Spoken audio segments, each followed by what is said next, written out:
సమావేశ అధ్యక్షులు అడ్లూరి గారికి,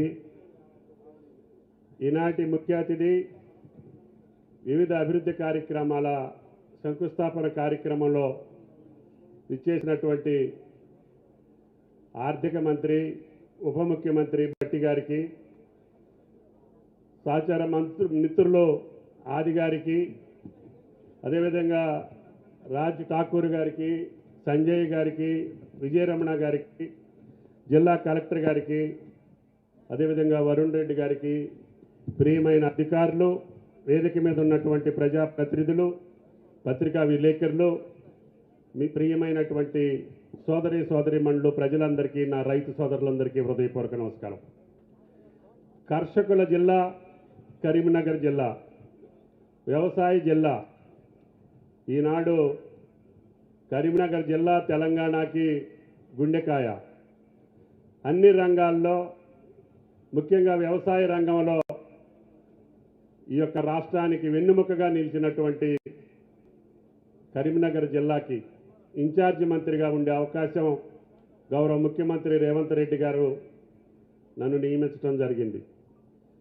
ఈ జిల్లాలో అభివృద్ధి కార్యక్రమాలతోటి పాటు, రాజకీయ కలాపాలతోటి పాటు మీ అందరి యొక్క సాహచర్యం, మీ అందరితోటి కలిసి ఈ జిల్లాలో పనిచేసేటటువంటి అవకాశం ఇచ్చినటువంటి ముఖ్యమంత్రి గారికి, మీకు ధన్యవాదాలు తెలియజేస్తా. ఈనాడు అడ్లూరి గారు, ఆర్థిక మంత్రి గారు ఇబ్బంది అంటే బలవంతంగా ఆ నియోజకవర్గ అభివృద్ధి కోసం ఒకే రోజు ఇన్ని వందల కోట్ల రూపాయల శంకుస్థాపన చేసినటువంటి ఏకైక మంత్రి మా అడ్లూరి గారు అని చెప్పి మీకు ఈ సందర్భంగా మనం చేస్తున్నాం. మా భట్టి గారి మీద చాలా భారం ఉంది. మీకు తెలుసు, గత ప్రభుత్వాలు రాష్ట్ర ఆర్థిక వ్యవస్థని విచ్ఛిన్నం చేసి, చిన్నాభిన్నం చేసి, మా తర్వాత ఎవరు వచ్చినా కూడా ఈ రాష్ట్రాన్ని పరిపాలించే శక్తి ఉండకూడదు, ఎట్టి పరిస్థితుల్లో ఈ ఆర్థిక వ్యవస్థని విచ్ఛిన్నం చేసి మనం ఉన్నా లేకపోయినా దాన్ని ఖరాబ్ చేసి వాళ్ళకి ఇవ్వాలి అని చెప్పి బాధ్యత రహితంగా ఆర్థిక వ్యవస్థని చిన్నాభిన్నం చేశారు. అన్ని వ్యవస్థల్లో కూడా అప్పులు ఇచ్చారు, అన్ని శాఖలలో కూడా పెండింగ్లు పెట్టారు, అన్ని బ్యాంకుల్లో కూడా ఇంకా మనం అప్పు అడిగేదానికి కూడా అవకాశం లేకుండా అప్పులు చేసి భట్టి గారికి అప్పచెప్పారు. ఈ నిదానస్తుడు కాబట్టి, నియంత్రణ కలిగినటువంటి వ్యక్తి కాబట్టి, సమర్థతతో అన్ని ఆలోచన చేసి, మా మీద మీ ఒత్తిడి ఉన్నా, మా ఒత్తిడి ఆయన మీద ఉన్నా, ఎక్కడా తొణక్కుండా, బెణక్కుండా, కోప్పడకుండా, చిరునవ్వుతోటే అందరి సమస్యల్ని పరిష్కారం చేసే శక్తి ఈనాడు ఆ యొక్క ధర్మపురి లక్ష్మీనరసింహస్వామి ఆ గురువు గారికి దక్కించాలని చెప్పి ప్రార్థిస్తున్నా. ఆయన ఈ 2 సంవత్సరాలు అప్పులు తీర్చుకుంటూనే, వడ్డీలు కట్టుకుంటూనే, పాత పథకాలన్నింటినీ సాగించుకుంటూనే, మళ్ళీ కొత్త పథకాలు ఏదైతే చెప్పామో వాటినన్నింటినీ కొనసాగించుకుంటూ భారతదేశంలో సంక్షేమ రాజ్యాన్ని ఒక తెలంగాణ రాష్ట్రంలో జరుగుతుందని భారతదేశం మొత్తం చెప్పుకునేటటువంటి విధంగా ఇన్ని కష్టాల్లో ఉన్న సమర్థవంతంగా నడుపుతున్నటువంటి భట్టి గారికి ఆ దేవుడు ఇంకా ఆశీర్వదించి, ప్రజలు అడిగినటువంటి సమస్యలు, మన మీద పెట్టుకున్నటువంటి ఆశలకు అనుగుణంగా, అవసరాలకు అనుగుణంగా అన్ని డిపార్ట్మెంట్ని సమన్వయం చేస్తూ ముందుకెళ్తున్నారు. తప్పకుండా తెలంగాణ రాష్ట్రం ఆయన ఆధ్వర్యంలో ఆర్థిక పరిస్థితి మెరుగుపరుచుకుంటూనే, మనం ఇచ్చినటువంటి మాటని నిలుపుకుంటూనే అన్ని రకాలుగా, ఇప్పుడు నా శాఖకు సంబంధించే సుమారు ఈ 2 సంవత్సరాల్లోనే 1,00,000 కోట్లు ఖర్చు పెట్టినటువంటి ఏకైక ప్రభుత్వం రేవంత్ రెడ్డి గారి ప్రభుత్వం అని చెప్పి మీకు ఈ సందర్భంగా మనం చేస్తున్నాం. ప్రతిపక్షాలు అనుకున్నాయి, పదవులు పోయిన వాళ్ళు అనుకున్నారు, వీళ్ళు 2 లక్షల రుణమాఫీ అన్నారు, ఏడున్నాయి, మనమంతా సున్నా చేసి పెట్టాం కదా, ఇవ్వలేరులే, దాని గురించి మనం దెబ్బలాడదాం అనుకున్నారు. పాపం ఆయన ఎక్కడ తెచ్చిండో, ఎట్లా తెచ్చిండో భగవంతుడికి తెలియాలి. 25 లక్షల మందికి 21,000 కోట్ల రూపాయలు రుణమాఫీ చేసినటువంటి ఘనత. 2 లక్షలు అంటే 2 లక్షలు, బ్యాంకుల్లో పంట రుణాలు తీసుకున్నటువంటి ప్రతి రైతుకి రుణమాఫీ చేసినటువంటి ఘనత భారతదేశంలో రేవంత్ రెడ్డి గారి ప్రభుత్వం అని చెప్పి కూడా మీకు ఈ సందర్భంగా మనం చేస్తున్నాం. అదేవిధంగా ఎన్నికల ముందు అంకెలు పెట్టి రైతు బంధుని ఎగ్గొట్టిన దాన్ని కూడా మళ్ళీ రైతాంగానికి ఇచ్చాలని చెప్పి మళ్ళీ 21,000 కోట్లు రైతు భరోసా కింద 12,000 రూపాయల చొప్పున ఒకే రోజు 9,000 కోట్ల రూపాయలు 70 లక్షల మంది రైతులకు ఇచ్చినటువంటి ఏకైక ప్రభుత్వం బట్టి గారు రేవంత్ రెడ్డి గారి ఆధ్వర్యంలో జరిగిందని చెప్పి మీకు ఈ సందర్భంగా మనం చేస్తున్నాం. ఇంకా ధాన్యం కొనుగోలు మీరు చూస్తున్నారు. మీరు ఎన్ని లక్షల టన్నులు ధాన్యం పండించినా కొనగల శక్తి తెలంగాణ రాష్ట్రానికే ఉంది. ఈనాడు భారతదేశంలో అత్యధికంగా వరి పండించేటటువంటి రాష్ట్రం తెలంగాణ రాష్ట్రం, రేవంత్ రెడ్డి గారి రాష్ట్రం. అందుకని 1,83,000 కోట్లు, 1,83,00,000 టన్నులు వరి ధాన్యాన్ని పండించినటువంటిది. భారతదేశంలో అన్ని రాష్ట్రాలను మించి నెంబర్ 1 స్థానంలోకి వచ్చాం. చైనా దేశాన్ని కూడా మితిమీరి ఏదైతే దిగుబడి ఉందో మన కర్షకులు రైతులు పెద్ద ఎత్తున ధాన్యాన్ని పండిస్తున్నారు. పండించిన ధాన్యాన్ని కొనటమే కాకుండా సన్న ధాన్యాన్ని పండిస్తే 500 ఇస్తామని చెప్పాం. ఇప్పటికే 3,000 కోట్ల రూపాయలు రైతులు జమ చేశాం. ఇంకా కొద్దిగా ఏదైనా రావాల్సి ఉంటే కూడా తప్పకుండా బోనస్ 500 మీకు ఇస్తామని చెప్పి కూడా మీకు ఈ సందర్భంగా మనం చేస్తున్నాం. యాంత్రీకరణ మర్చిపోయాం.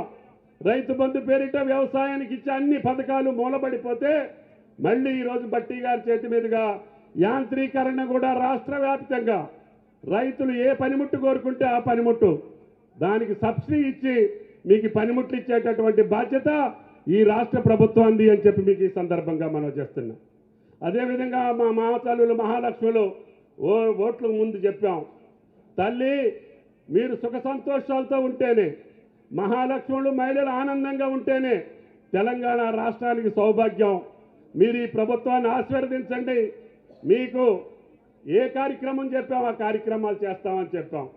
ఈరోజు మీటింగ్కి వచ్చినట్టు లేదు, మీరు పేరంటానికి వచ్చినట్టుంది.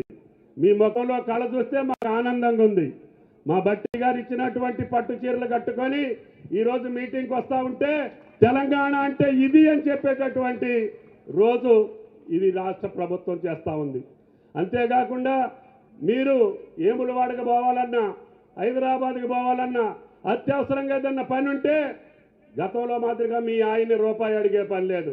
తిన్నగా బస్సు ఎక్కి అమ్మగారింటికి వెళ్ళొచ్చు, అమ్మగారింటి కాడ నుంచి అత్తగారింటికి వెళ్ళొచ్చు, అత్తగారింటి కాడ నుంచి ఆలయానికి వెళ్ళొచ్చు. మీ యొక్క స్వతంత్రాన్ని, మీ యొక్క వ్యాపారాలకి, మీ యొక్క అవసరాలకు తగ్గట్టుగా కొన్ని 100 కోట్లు, నెలకి 300 కోట్లు సుమారు ఆర్టీసీకి ఇచ్చి మిమ్మల్ని బస్ ఎక్కించి పంపించేటటువంటి బట్టి గారు ఉన్నారు. ఈ జిల్లా మంత్రి పొన్నం గారు ఉన్నారు. కాబట్టి అన్ని పథకాలని ఒక్కొక్కటి మేము తీర్చుకుంటూ వస్తున్నాం. ఈరోజు ఒక్కొక్క స్కూల్ మీ పిల్లల కోసం యంగ్ ఇండియా ఇంటర్నేషనల్ స్కూల్ అంటే 250 కోట్లు అంటే నా గుండె పగిలింది. అయినా సరే బట్టి గారు ఎక్కడా కూడా తొట్టుపడకుండా నేను కడతాను, మీకెందుకు, ప్రతి నియోజకవర్గానికి కడతానని చెప్పి ఈ రోజున శంకుస్థాపన చేసి ఆ కార్యక్రమాలు కొనసాగించేటటువంటి శక్తి ఈరోజు బట్టి గారికి ఈ రాష్ట్ర ప్రభుత్వం ఇచ్చింది అని చెప్పి ఈ సందర్భంగా మనం చేస్తున్నాం.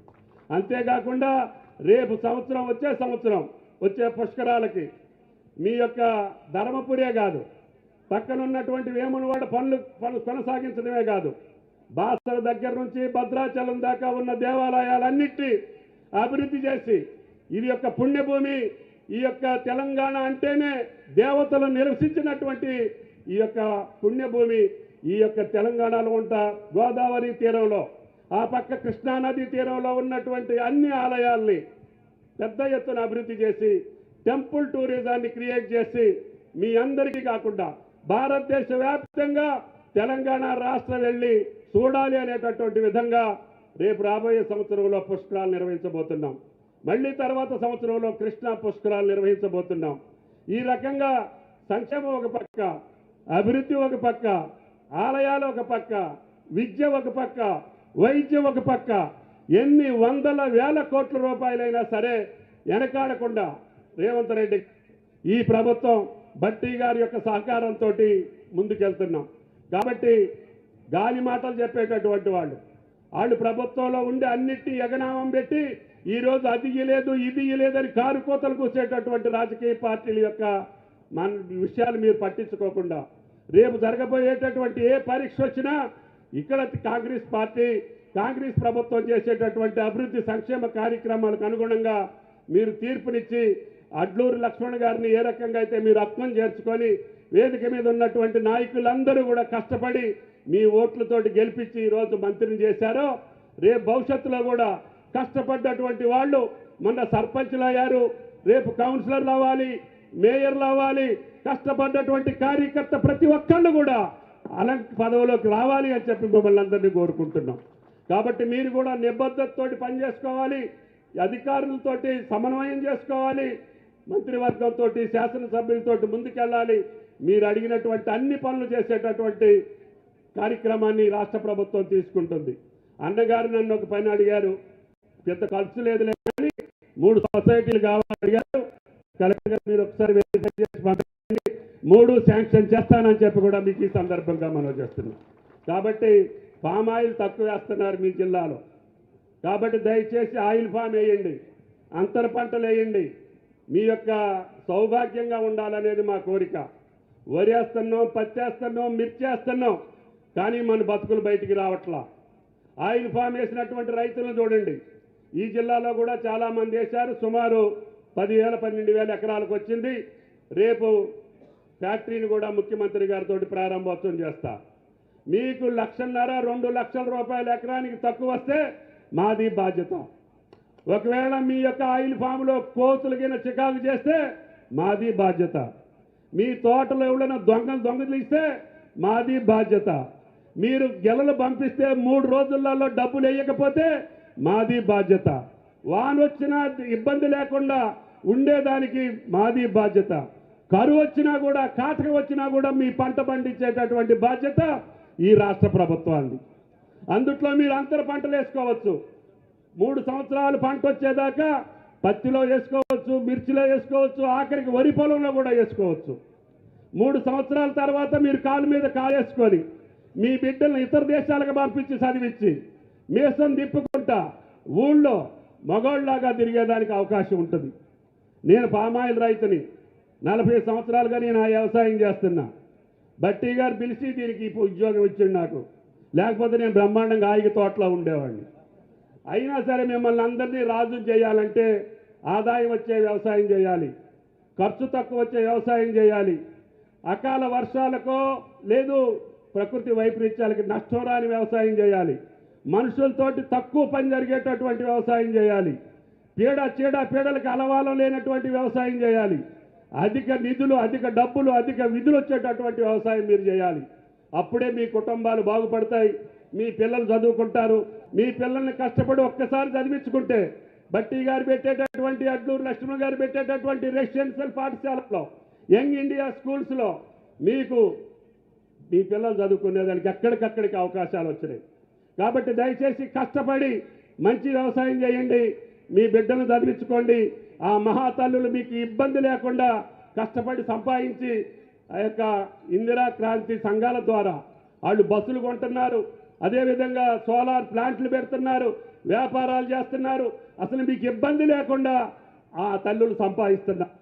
మీరు మందు సక్రమంగా వాడుకొని మీకు చేతికి డబ్బులు రాకుండా తల్లి చేతిలోకి డబ్బులు వెళ్తున్నాయి. ప్రతి అకౌంట్ కూడా తల్లి చేతిలోకి వెళ్తున్నాయి.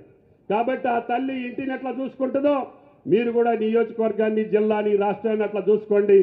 రేవంత్ రెడ్డి గారి ప్రభుత్వంలో బట్టి గారి సహాయ సహకారాలతోటి, మీ జిల్లా శాసనసభ్యులు అధికారుల యొక్క సహకారంతో ఇన్ఛార్జి మంత్రిగా ఈ జిల్లాకి ఏ అవసరం ఉంటే అవసరం బట్టి గారి సహకారం తీసుకొని చేస్తానని చెప్పి విజ్ఞప్తి చేస్తాను.